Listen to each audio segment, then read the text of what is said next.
You want to get a bit of lump wood that's really red hot. Right, blow any excess ash off it like that, and then we're going to drop it in here. Are you ready? Ready?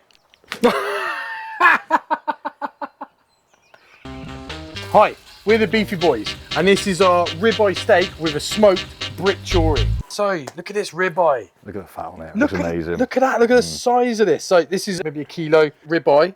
And I always say, man, look, if you're going to do a steak, like for 2 people, Did you say steak? just do a big steak. Do you know what I mean? Rather than have 2 little thin, pathetic excuses for a steak. A couple of little sirloins from the supermarket. It's thick. Thickness is always the thing, man. You're much better off just sharing a real thick steak. And the reason is you're going to get much better crust on that thick steak. Yeah. And do you know what I mean? You just get a much better cook on it. So yeah, thicker the steaks, the better. So this would easily do 2 people. Depending on how many sides and stuff you have, you might get 3 or 4 people. So like last night, I scruffed it up a little bit with a knife, and then we've dry brined it overnight. So we've done that with salt, pepper, garlic. So we had a little mix in here. We've got some smoked salt in there. We've got some pepper in there.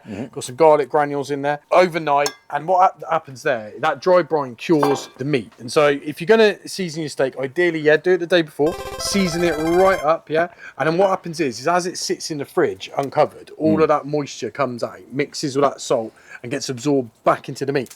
So it'll season everything inside, and also it'll help dry the outside out to get that crust, because at the end of the day, you want a good crust. You got a good crust with a steak. So what we're going to do, we're going to get this on first. A good cut like this is going to take a good while to cook, and we're not going to reverse sear or anything like that. No.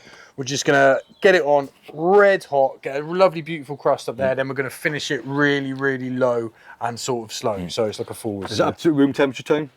No, you know what? I reckon that's bollocks. You reckon it is? I reckon that's bollocks, right? I think you can take it out a bit before. Yeah. I think the longer the steak cooks, the better. Yeah. Because you want all that fat to like take time to break down and take time to get it juicy. So I think it's fine coming out of the fridge, because what we're going to do, we're going to hit it with hot heat first. The coldness on the inside is going to protect it and stop it from overcooking. And then we're going to finish it so low that, do you know what I mean, it's going to have plenty of time to sort of do it. So more of an old wives' tale, would you reckon then? yeah, I do reckon I've always done it. I've always done it as long as I can remember. Well, just get it out and chuck it on the side. Only like maybe an hour or 2 before you cook it. Yeah, that's all right. It's always been one of those things. I've just done it because you've just heard that rumour when you were younger that it has to be room temperature. Well, I think that's the best way to do it. I think if you're going to take it out, you only need to basically warm the outside of it up. I think there's no need in having it out for like 3-4 hours, and so it's all. I don't think I can leave it on the side that long. Looking at it all day. Your dogs love it, wouldn't they? Yeah. All right, we're going to get it on. Right, so we've got a big bed of lumpwood charcoal on here. It's actually ash. And what you want to do, basically for searing a steak, you want to follow like the 2-second rule, So hand out, 1,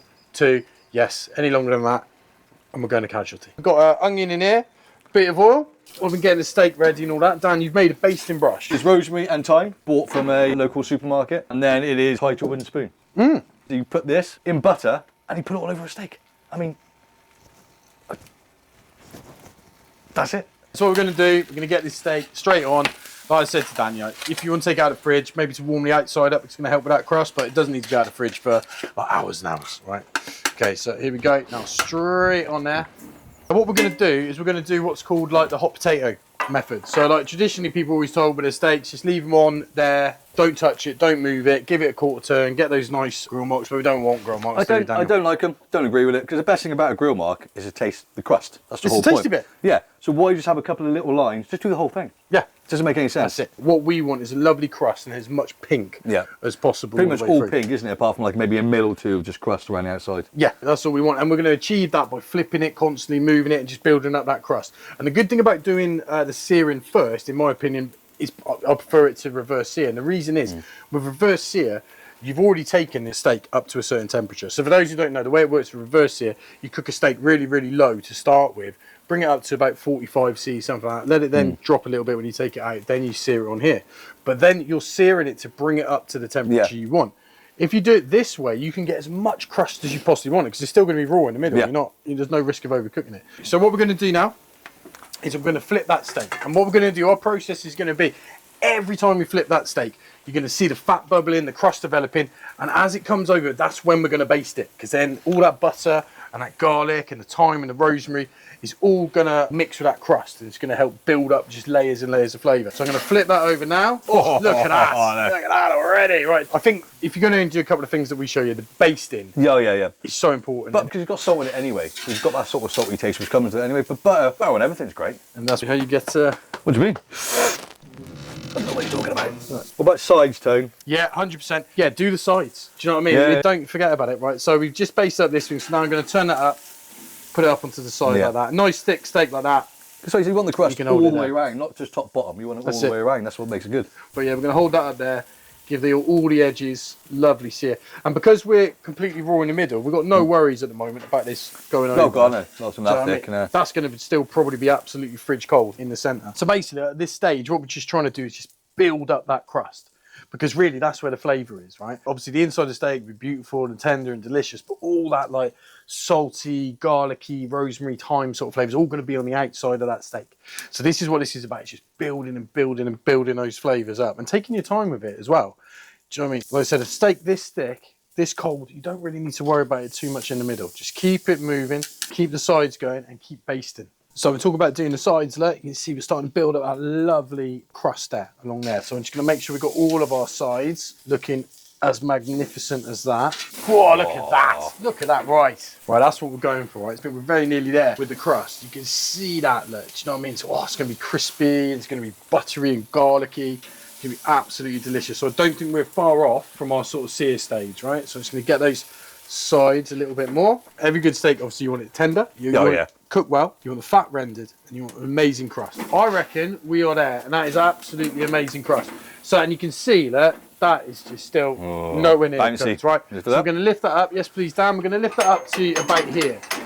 Now, your hand is your best guide, right? Now, be obviously careful putting your hand over heat, right? But you want this to be roughly like a nice ambient heat. I want to be able to hold my hand for about 8 seconds up there before it being too much, right? And like even further, I think, you know, that's still pretty hot there. I think we're going to chuck it. Yeah, I'm going to chuck it up even higher, man. So I'm going to chuck it all the way up here. So here we go. The more gentle, the better, right? Always try and finish your steaks. If you're going to not do reverse sear and you're going to do sear forward like this is, then yeah, giving it that low cook now. Just letting it ambiently just sit there and just tick along, right? So chimichurri originates from Argentina. There's lots of people talk about how it originates. The story is, I don't even know whether this is true, but we're going to pretend this is true. Yeah. When some of the British sort of generals and guys in the army were over there in Argentina, because they were used to being in India during the whole British Empire sort of thing, they were used to eating curry. So they're in Argentina, and when the people used to come up taking their order for food, when they'd be in restaurants in Argentina, they would say, "Give me curry," and apparently that was interpreted by the people in Argentina as chimichurri. Right. That's the story. If it's bollocks, let us know in the comments, right? But we're doing a British version of this, so we're going to do Brit-Churri, and the difference is, so a classic chimichurri is usually like parsley, oregano, garlic, onion, oil, vinegar, and chili flakes, right? So we're making a British version, or I suppose an English version. Instead of chili flakes, going to use this stuff. Yeah. And I mean, I know you're a massive fan of English mustard, isn't If I could, no, I wouldn't smother myself in that. It's a bit spicy, but I love it. I love it on anything. Yeah. Right. You start chopping that parsley then, mate. Yep. Nice and fine. Right. I'm going to take an onion. So chimichurri is like an oil-based kind of sauce. So like we are like sort of experimenting with it a bit here by putting the mustard in. But Matt, you know, English mustard and steak. It's just great. I love English mustard and beef. In fact, one of the things that I think we both sort of bonded on earlier on when we first met each other was the single best crisp that has ever been made in the world, right? And they don't make them anymore. No. And it was the best crisp, right? Yeah. And I don't know if any of you remember, Brannigan's, right? Mate. Roast beef and mustard crisps. Yeah. It was what I would do for a pack of those now, man. So I don't know, anybody out there owns the rights to Brannigan's crisp, get in touch. We'll be 100% up for trying to bring these back. Anybody you speak to, love it.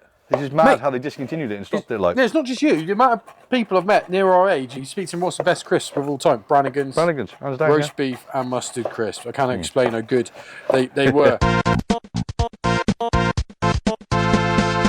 Right, so for this, what we're doing is we've got a bit of red onion, chopping it up nice and fine. Love a nice fine sort of chimichurri. Dan's got a parsley on there, and you're just going to be kind of going over this, getting these chopped up into little sort of bits as fine as you possibly can. So as well as the red onion and the parsley, we're going to chuck some garlic in here, right? So today I've got fresh garlic. What's really, really good though for this is make beef fat comfy garlic, right? So if you've got the time and you've got the will, get some garlic, peel it, chuck it in like beef dripping, whack it in the oven like real low, like 120°C. Give it sort of like 25, 30 minutes, come back and you're going to get beautiful comfits, garlic, which now tastes of like beef fat, and all that beef fat in there is just absolute like gold for like roast potatoes and things like that. But I haven't got that today, so we're just going to use fresh garlic, which will also be amazing as well. So yeah, other like elite level chips. Then what you're saying?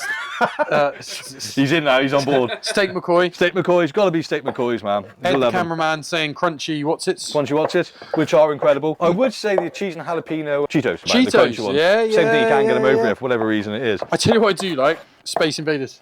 Oh man, yeah. A pack of Space Invaders, man. The thing is, you can buy the big packs now as well, can't you? You can buy the multi-packs of 10, there's like 3 per pack, so real stingy. Then you can buy the big ones, you get them in random petrol stations for like £1. It's not the big bag. Oh, mate, yeah. Hula hoops, obviously. I don't mind the beef hula hoop. Oh, you do like I'm all about beef, man. Yeah. What about your posh crisps? What about your Tyrrells and your kettle chips? It's still a Walker's, but it's the Sensations, the roast chicken and thyme. Yeah, they're nice. I love those roast chicken and thyme as well. There is a great local one round here, where we live in Hereford. 2 Farmers Crisps, they are lovely. Check them out. Biodegradable packs, very nice. My favourite, if I'm having a sandwich, because the best way to have a crisp is to have a sandwich. You have a crisp sandwich, do you? I do like a crisp, but or just have a sandwich, have crisps. Oh, right. Yeah. Just ready salted Walkers. Yeah, everyone's like, it's God. I like it. You really. Well, if you're having a sandwich, though, you want to taste the sandwich, don't you? And so the crisp, as you say, has a bit of texture. That's what I think. So it's probably the crisp I eat more than anything else.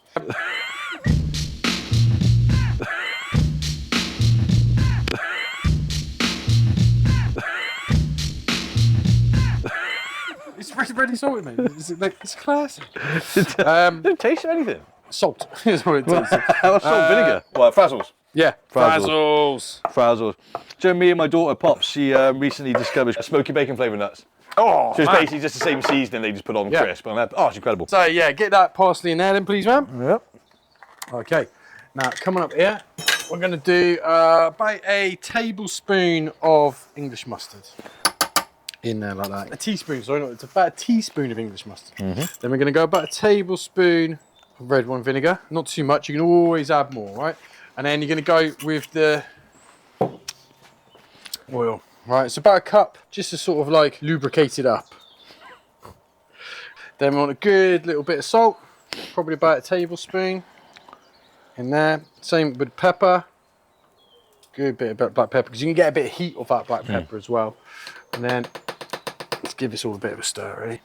Right, stir that through. So look at that. Oh, it's beautiful, isn't it? Beautiful colour. Right, so anything you ever make, obviously just taste it. It always annoys me when chefs don't. It's just clean finger. Mustard. The heat, it's great. Yeah, really good. Yeah. And always think about that, the danger is, I always think what ruins the chimichurri is going too vinegary. Yeah. Your vinegar's got to be there, but you don't want to be like whacked with a load of vinegar in your mouth. It's just there to like get your taste buds going. Beautiful. So that's perfect. So when the steak's ready, what we're going to do, we've got to do the smoking stage on that. So next I'm going to go over, check our ribeye, see how it's doing, and see if it's ready to come off. So here we go. So here is our beautiful ribeye. Look at that crust. Absolutely. It's good. Amazing, man. Right, so a ribeye, there's loads of different ways of cutting a ribeye. You can just slice it up and do it. Another way is to separate the muscles out, because you kind of got 2 different muscles with a ribeye. So you got this one here. So I'm going to cut this out. And it's got a scientific name. We don't know what it is. That name's coming up along the bottom now. And then we're going to just slice this up into nice chunks. Got some lovely, nice colouring. Beautiful pink in there. Right, so we're going to slice. Nice fat as well. Yeah, man, and do you know what I mean? That is one of the glories of a ribeye, I think, is having that fat in there. Oh, yes. So that's what we're talking about, perfect pink, like hardly a grey line at all, and then we're just going into beautiful sort of pink steak, cooked, beautifully, right? Season with finer salt, that's why you crush it up, and then at the end, you want to put those nice little chunks of rock salt. Yeah, you want that little bite, don't you, when you bite into it? So we're going a little bit of butter, right, some flaky salt on top. So at the moment, this is just our normal Brit-Churri, right? But we want to make it smoked, and this is great. Right, this is a bit of theatre. It's going to look cool, but also it's going to bring a bit of flavour to this. So what you want to do, just what Dan's doing now, you want to get a little bit of lumpwood that's really red hot. Right, blow any excess ash off it like that, and then we're going to drop it in here. Are you ready? Ready? Hurry up, man, I want to eat this steak. Right, so here we go. So this is what we're talking about. You don't want too big a piece because this can overpower the sauce, right? It's just going to give it a little bit of like a smoky sort of charcoal flavour. Blow all the dust off it. And here we go. Drop them in, man. Amazing. So we've got that in there, and just for a minute or two, just going to lock it in, lock those flavours in. Like I said, it can be overpowering. You don't want it to taste like an ashtray. You just want a little bit of sort of smoke in there. Right, perfect. And we're going to lift that up. You got your tongs? Yeah. I don't want to raw dog that one, to be honest. Right, here we go, right? Now get your spoon, mix that up, and that's going to have that beautiful smoky charcoal flavour. And let's just go over some of that beef, yeah? Oh, you dirty, dirty boy. Yeah. Oh man, right. All right. Ready? Yeah. You ready, Let's go for it, man. Oh, this looks good. Look at that. That's the bit I'm talking about. Okay, ready? Yeah, I was going to. Oh man. Oh man. That was so good. I was thinking about ribeye. So unbelievably tender. You really taste the English mustard there as well. Like real nice kick to it. Well, it's time to be alive, eh? Yeah. So, if you want to cook a steak at home and you're a bit bored of chimichurri all the time, you want to do something different, give it a bit of a British twist. Get those chilli flakes out. Get that English mustard in there. Get a little bit of coal in there. Yeah. Got a beautiful smoky flavour, man. It elevates all of it. It's amazing. It's amazing, right? So, that there is our ribeye steak with our Brit chimichurri. So that's one of the recipes in our brand new cookbook, the Beefy Boys Great British Barbecue. Get it on pre-order. Yep. Here. Yep. With there, somewhere. There'll be a link somewhere that you need to find, and you can pre-order it. And this recipe's in there, and with loads of other amazing sort of ones as well. So, thank you guys. Should we finish this steak? Yeah. Yeah, man.